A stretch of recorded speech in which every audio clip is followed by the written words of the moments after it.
आज बरसाने में बड़ा आनंद छाया है। क्यों? बोले आज एक सुनहारन जो स्वर्ण आभूषण बेचती है, वो सुनहारन आज पूरे बरसाने में हल्ला मचा रही है, जोर जोर से अपनी मीठी वाणी से सबको आकर्षित कर रही है। अरे कोई पायल ले लो, अरे कोई कंगन ले लो, अरे कोई कानों की कुंडल ले लो, बिछिया ले लो, जोर जोर से आवाज लगा रही है। और उसकी वाणी में बड़ी मधुरता है, बड़ा रस है। और ये भी कहती है कि जो हमसे हमारे हाथों से पाँव में पायल पहनेगी ना, उसका प्रियतम उस पर रीझ जाएगा। हमारे हाथों में कुछ ऐसा जादू है, हम जाबी सखी को पायल पहनाती है, वहाँ को खसम वाते कभी रूठे ना है। ब्रज में के ना जो प्रियतम जो पति होवे वहाँ को खसम के हैं, तो बोले वहाँ को खसम वाते कभी रूठे गो नहीं। तो लालच देती भई हल्ला मचा रही है। सब बरसाने की सखियां बाहर आ गई। अरे वाह, कैसी सांवरी सलोनी सुनहारन है, कितनी प्यारी है, सांवला रंग है, जादू में इतना मधुर, आवाज में ऐसा स्वर भरा हुआ है कि मन करे सुनते जाओ सुनते जाओ, लगते अच्छे घर की सुनहारन है। अब बेचते बेचते अब देखने में तो सबको बढ़िया लग रही, पर खरीद कोई कुछ नहीं रहा उस सुनहारन से, क्योंकि आवाज में ही सब मुग्ध हुए बैठी हैं। तो सुनहारन रुकी एक घर में और एक सखी को बोली, अरे सखी थोड़ा सा जल मिलेगा क्या? चिल्लाते चिल्लाते हमारा तो गलो ही सूख गयो, काई ने कछु लियो ना दियो, पूरा दिन और खराब है वो। तो सखी बोली, हाँ हाँ बैठो बैठो, क्यों ना, जल मिलेगा, भोजन मिलेगा, जो आप कहोगी वो मिलेगा। ना ना हमको कछु ना चाहिए, बस कहा बताएं, अब ये सुबह से घूम रही हूँ, कोई ग्राहकी नहीं मिलो, कैसो बरसानो है तुम्हारो? अरे मैं तो बड़े बड़े महलन में जाके अपनो ये आभूषण बेचूं, मैं ना ऐसे गली गली में भटकूं, पर आज तो मेरा मन करो चलो बरसाने के बारे में बड़ी सुनी है, तो ऐसी घूमती घूमती आ गई या गांव में, पर लगे तुम्हारो बरसानो तो कंगालन को है। अब सखी बोली, अच्छो अभी लगे तुम बरसानी घूमी नहीं हो। बोले सुबह ही ते तो घूम रही हूं, गलो बैठ गए हो चिल्ला चिल्ला के। कहना क्या चाह रही हो आप हमारे बरसाने को बदनाम कर रही हो। ना ना बदनाम नहीं कर रही, मैं समझ गई हूं, मेरे समझ में आ गई। अब इतने महंगे गहना या गांव में कौन लेगो, सब गरीब आदमी हैं। सखी बोली, हमारी श्री जी के महल गई हो तुम? महल जाके देखो, तुम्हारी पूरी जो टोकरी भरी है ना श्रृंगार के आभूषणों की, सब एक बार में खत्म हो जाएगी। क्या बात करती हो, हमारो बरसानो वैकुंठ ते भी कम नहीं है। हाँ हाँ बहुत बहुत, हाँ सुनी तुम्हारी बरसाने के बात में, पर वही वाली बात है कि दूर से ही देखने में बढ़िया लगो, यहाँ के सब असलियत पर तो चल गई। गोपी बोली, बहुत बोले तू तो, कछु भी बोले, चल तो कुछ श्री जी के महल लेके चलो। पकड़ी हाथ और पकड़ करके वृषभान लली के महल में गोपी ले आई। अब आगे मिली ललिता सखी, ललिता ठाड़ी। तो सखी ने जाके कही कि ललिता जू आज ये सुनहारन आई है और या की बिक्री ना हुई, कोई बोहनी ना हुई, तो मैं सोची श्री जी महल में ले आऊं, और थोड़ी सावधान रही हूँ, बातूनी है बहुत, बात करना चालू कर देगी तो छोड़ेगी नहीं, या हमारे काम की बात करके यहाँ पे तो जो खरीदनो खरीदो और या आगे भेज दियो। और निवेदन है कि कछु ले लीजो, ना तो पूरी दुनिया में जाके हमारे बरसाने को बदनाम करेगी, क्या की बातन ते लग रही है। तो ललिता जी ने बिठा लिया, दिखा क्या लाई है। तो सुनारन बोली, तुम लोगी?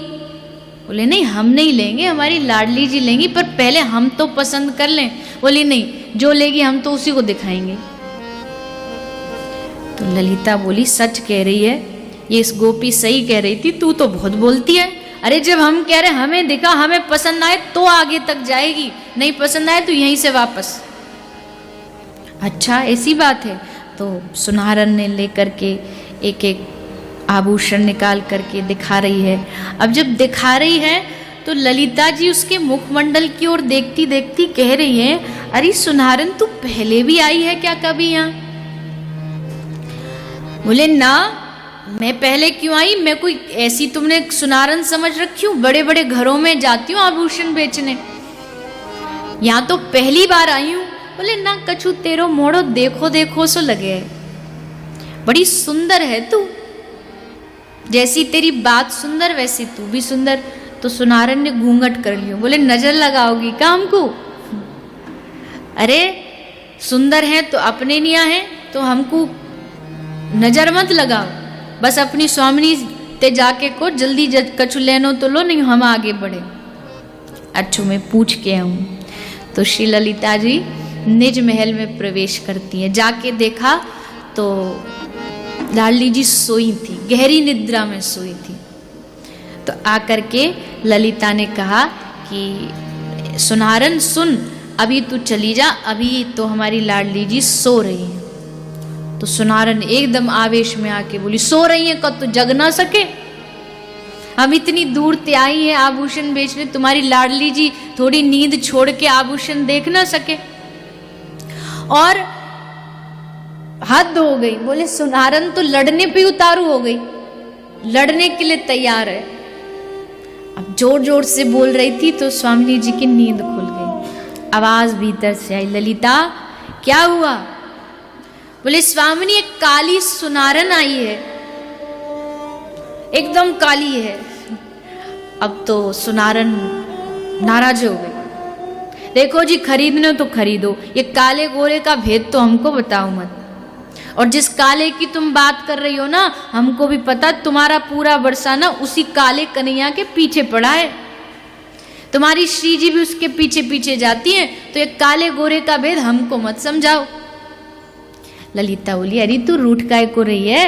अरे ठीक है कारी है पर सुंदर तो है, का भयो कारी हुई तो।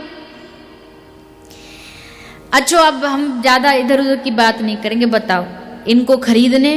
बोले हाँ चल भीतर चल।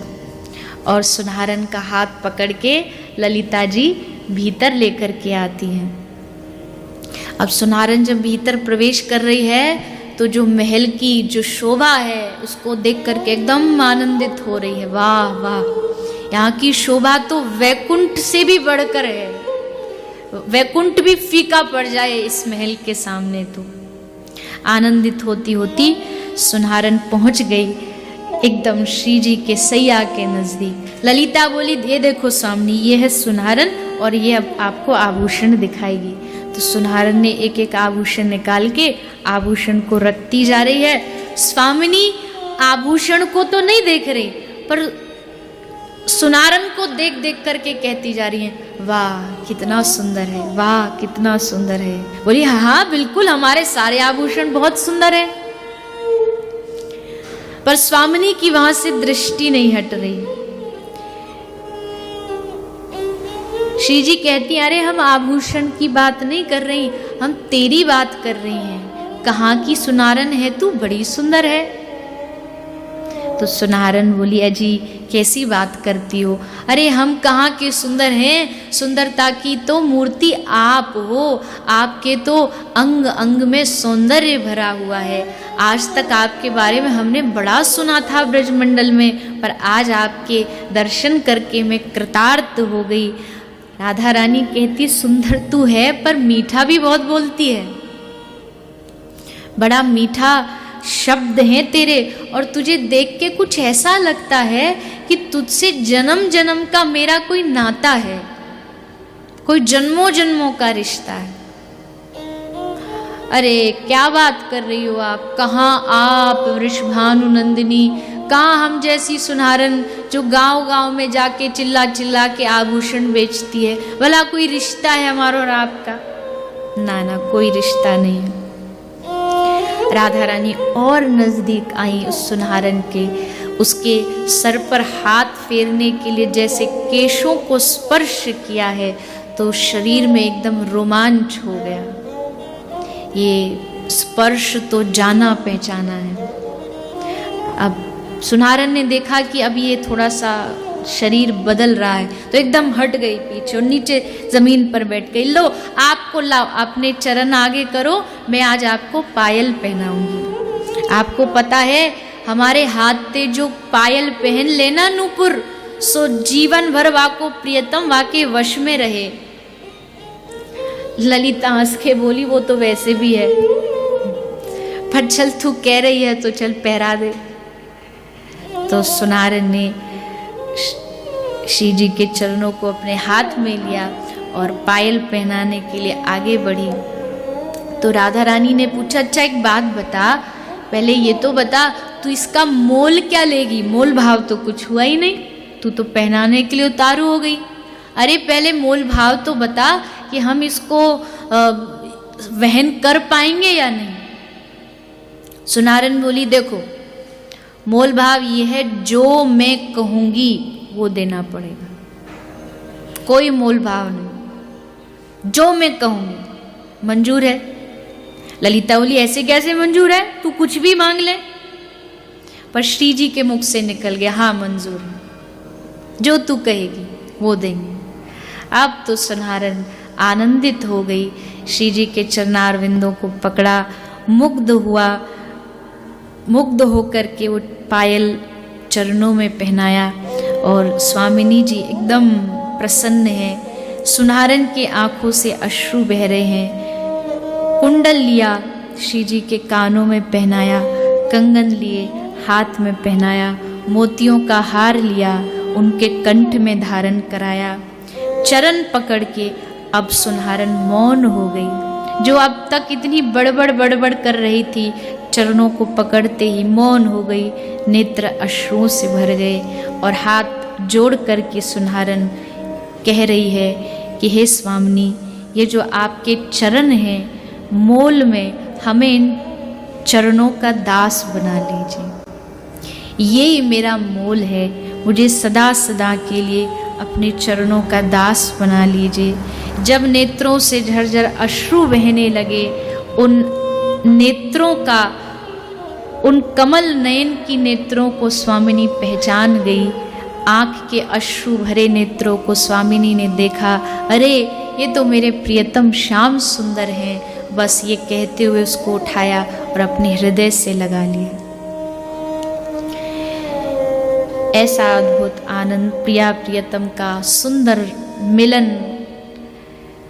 श्री श्याम सुंदर हर पल ललचाते थे कि मैं क्या बन के पहुंच जाऊं निज महल में, कोई रूप बना लूं। कभी सुनारन, कभी चूड़ी बेचने के लिए आ जाते हैं, कभी गोपी बन